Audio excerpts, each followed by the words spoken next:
Yo guys!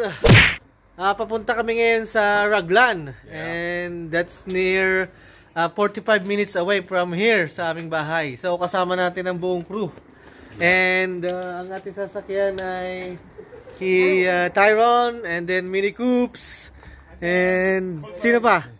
Volkswagen, yung red. So tara, let's go. At para may pasyal namin din kayo dito sa Hamilton or sa New Zealand, and pupunta tayo sa iba't ibang lugar dito. So let's go!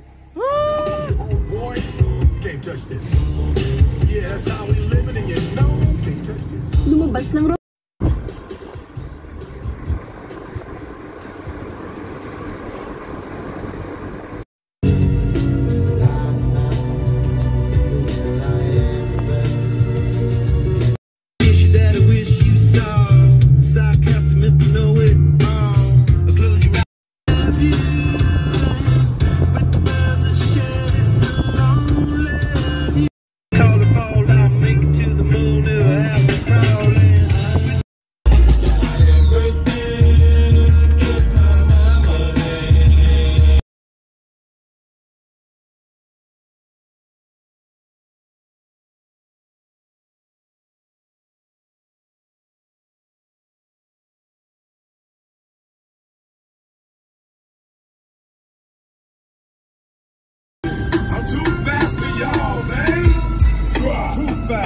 shout out! Whoa!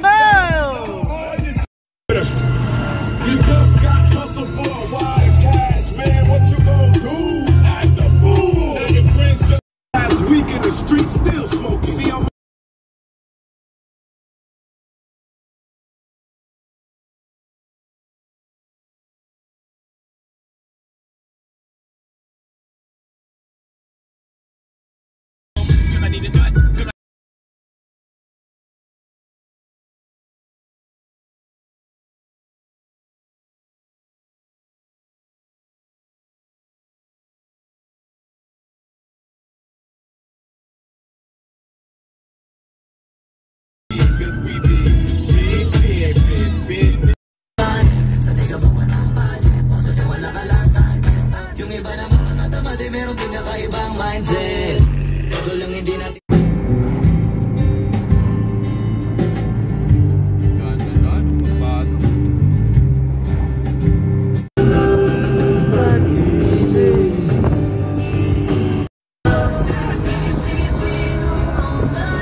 sa gitna ng Kalawakan at sobrang ganda dito.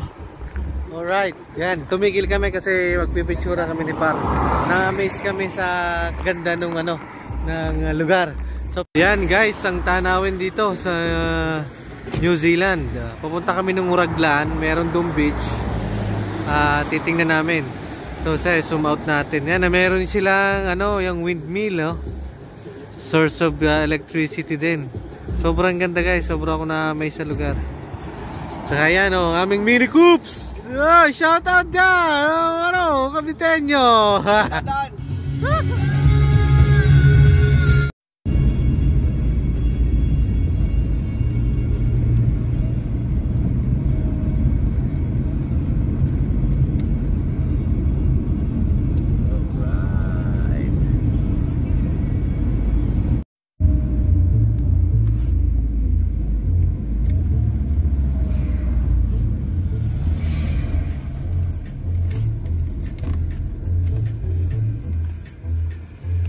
Yo guys, andito na kami sa Raglan and nagsa-sightseeing lang kami. Yan, nandiyan ang ating whole crew. Right, si Boss Harvey. Right. Ayan guys, at nagtanong na kami kay Ma'am. Ayun si Ma'am,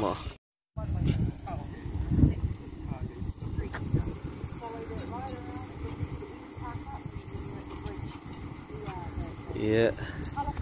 Alright. So maybe this is her house. I think so. And then here you can buy some plants. What do you want, boss? Yeah. Yes, it's the price there. Any for $10, $10 bucks. Yeah. Alright.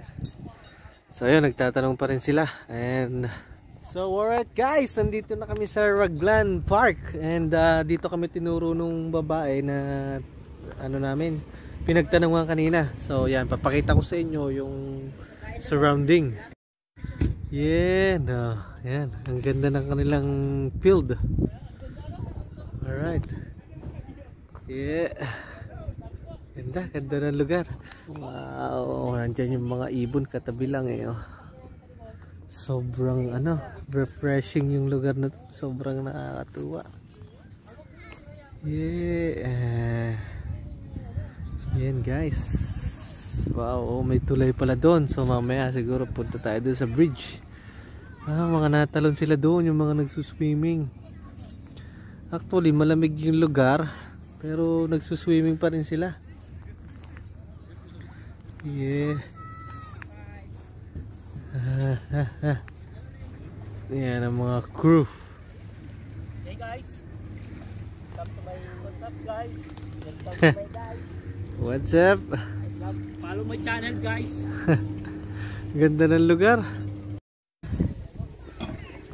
Yes. So yan, pupunta tayo doon sa tulay. Gagala tayo. May playground din sila dito sa mga bata. And also sa matatanda. Wow.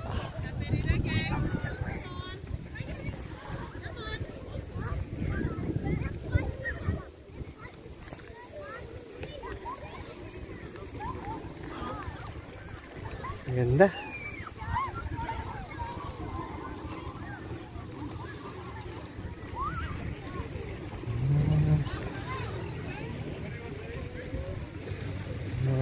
Relax lang eh.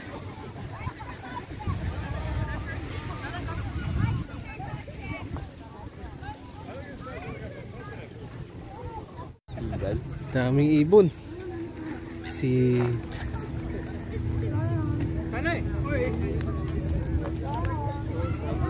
Ayun. Lamig.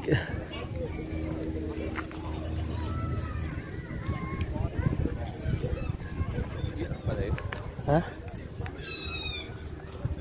Par, gumanda na ang tanawin. Parang uminit anta. Ha? Parang maganda dyan sa ano. Wow. Ang gagwapo. Oh no. Ang lalaki ng katsawan. Hindi, nagtatalon sila dito. Ang gagwapo guys. Ang gagwapo nila.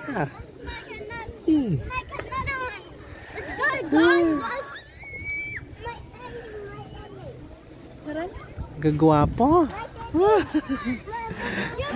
Parang ang sarap tumalon doon, par. Baba. Wow. Yung tumalo na si Pogi Lamig. Ang malalim doon pala. Biglang uminit yung pakiramdam ko. Uy! Dan. Pumunta tayo doon. Mamaya dito muna tayo, mabibingwit muna tayo dito. Lalaki ng isda eh. Hindi gagi. Yeah! Tawa siya eh. Sakit mo? Oo. Dito pala ang tourist spot ng ano. Raglan. Raglan. Ano mga ano? That's my view today. Yeah. That's my view today. Yung may pipicture na rin sila. Oh! Tatlong Maria. Tumalon. Let's go. Let's go. Yo! Ayan ang mga skateboard. Wow. Yun, may nagpipishing dun. Yeah. Oh, lalim pala na rin ay. Hindi tayo wari dyan. Mababangasan. Parado tayo. Ayun o. Hey, ano pala? Ha? May daan na. Yeah. Let's go down. Yeah, pupunta namin yung nagpipishing.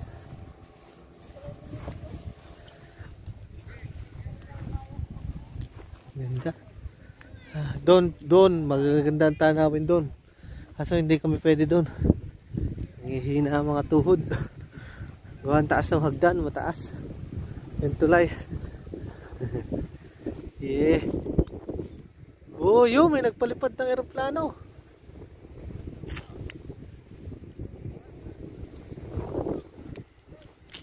Yeah, may nagpipishing, manonood kami. Yung dito. Ayun yung lalaki ng alon.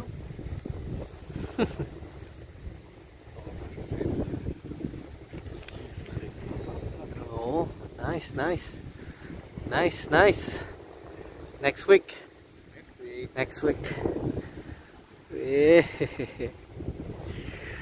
Yan. Ano kayang bait nila? Ipon din siguro, no?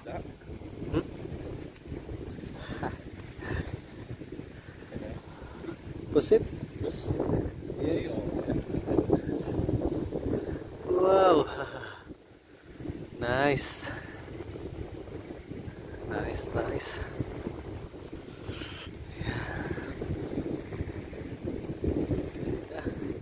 So yun guys, at kaya kami din nagpunta rito nga pala sa Raglan dahil nga nung fishing fishing spot. So siguro by next week pupunta ulit kami dito at magpi-fishing na kami. Pero pupunta kami ng mas maaga dahil para mas madaming mahuli kasi yung hulihan talaga ay umaga para may mahuli ka. So yun nga pala, kukwento ko lang sa inyo yung ating mga dinaanan. Hindi ko na nakuhanan lahat pero sobrang ganda, talagang nakaka-amaze. Para kang nasa yung alam mo ba, syempre kasi tayo first time nating makakita nito ng ganito kagandang mga lugar at ang ganda, grabe ng lugar, sobrang ganda, kaya nakakatuwa at ang sarap dahil ng solid, ganda solid doon. Yung solid daw yung mga babae shot doon.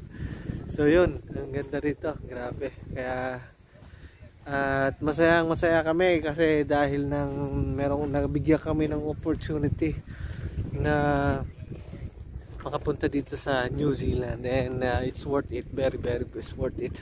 Even though madami ang gastos, pero ayos lang, napakaganda. Hindi masyado makikita sa video kung gaano kaganda, pero sobrang ganda. Look at this, look at this place. Para ka ng Switzerland. And yan, may nagmumotor na bata. Wow, look. Yan guys, nabili kami ng pagkain. Gutom na ang mga gala. Hamburger. Yeah.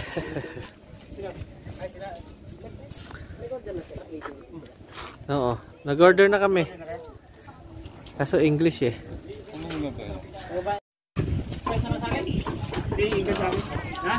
Ganda ng tindera Sandy Eigelman. Anything else? Ano sasabihin mo? Ha? Pag daw nag-anything else, sasabihin niya you.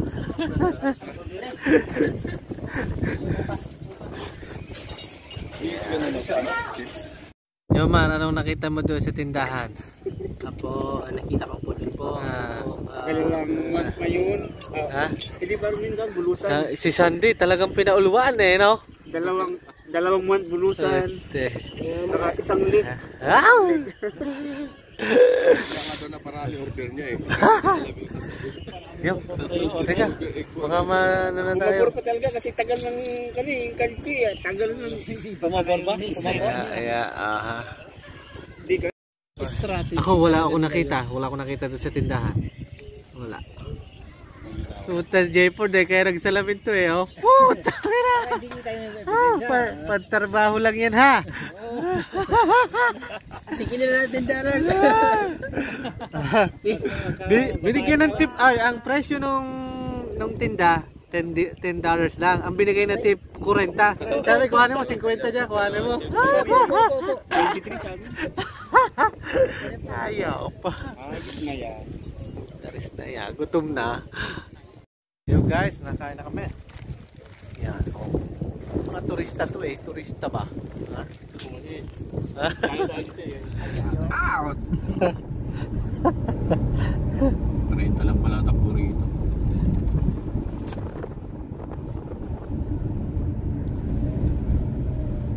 We are turista kami dito ngayon Pagka day off, turista ang mga pega na.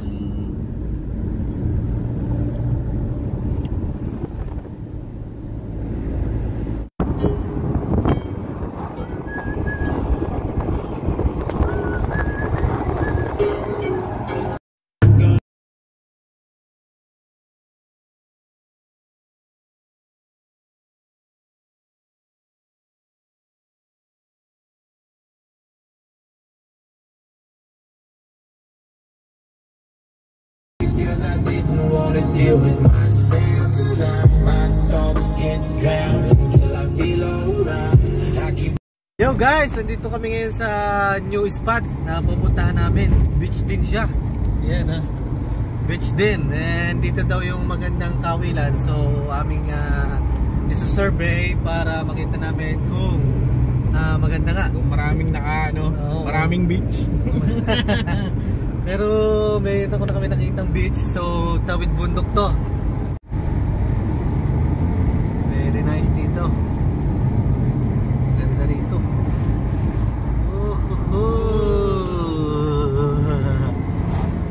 Nawa-overshoot yun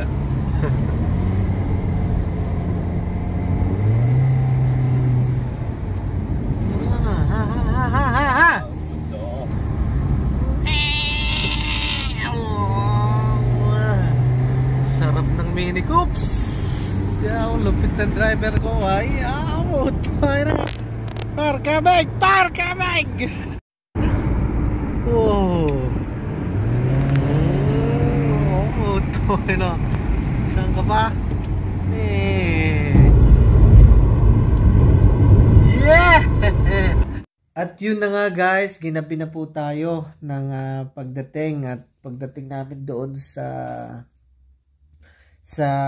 dito ulit sa city. Galing kami doon sa Raglan na pinuntahan namin at yung para makapag-fishing kami doon pagka nakapagbili na kami ng fishing. Dahil meron nga yung aming pinuntahan doon, yun yung mga fishing spot din na sinasabi ng aming mga katrabaho na doon daw kami mag-fishing. So yun, all in all at napakaganda ng aming lugar na napuntahan. Tapos yung daan, sobrang ganda talaga guys. Hindi ko alam kung makikita nyo sa video kasi nga mas maganda talaga pagka yung mata nyo talaga ang nakakakita. Sadyang ma-amaze kayo sa lugar, doon sa panahon, ang lamig ng panahon, tapos ang sarap ng hangin, basta ang ganda, talagang sulit na sulit ang paggala namin. So ayun, at sa mga susunod siguro kami ay bibili ng fishing rod para makapag-fishing naman kami. Yun naman ang ating magiging content dito kasi madami namang nagpi-fishing talaga dito, yung lalo ng mga Pilipino. Yun ang mga ginagawa nilang aliwan pagka mga day off nila. So yun, syempre tayo mahilig din sa fishing, kahit nasa Pilipinas naman tayo, nagpi-fishing din tayo. Kaya yun, and hopefully siguro mga sa next week or sa susunod na week pa ay maka-fishing na tayo dahil meron tayong darating na holidays, 4 days kasi yon na pwede tayo makapunta dun sa iba nating mga kasamahan, lalo na dun sa Tauranga kasi maganda rin daw doon ang pasyalan. So pupuntahan din natin yon para makapaggala tayo doon at makita natin yung iba nating mga katrabaho na yung kasabay natin sa agency na katrabaho nandun din. At yon, pagka uwi namin, nanggaling pa kami sa doon sa Pack and Save na pinagbibilhan namin ng mga pagkain. So, yun. Kaya medyo gabi na rin kami nakadating dahil kanina naulan na sa daan. Hindi na nakapag-video dahil nang nalobat na. So, yun guys. Thank you for watching and sana ay inyong suportahan ang aming YouTube channel. At makapasyal din kayo dito sa New Zealand kahit na alam kong madami talaga ang nangangarap na makapunta rito. At hopefully, makapag-video na rin tayo noong ating kung paano tayo nakapunta rito sa New Zealand, yung ating mga ginawang step, basta yung ating ginawa para makapunta tayo sa New Zealand, especially sa mga electrician diyan na nangangarap na makapunta rito, ay bibigyan ko kayo ng tips at saka yung mga kailangan nyo bago kayo makapunta rito sa New Zealand, para pagka nag-hiring, nakakita kayo ng hiring, ay pwede na kagad kayong mag-apply sa kanila kasi yun ang requirements nila para makapag-apply kayo dito o makapagtrabaho sa New Zealand. Dahil once na nakapunta kayo dito, guys, sinasabi ko sa inyo, ma-amaze kayo dahil basta saka na natin ikukwento. So, goodbye guys and thank you for watching our videos. Goodbye!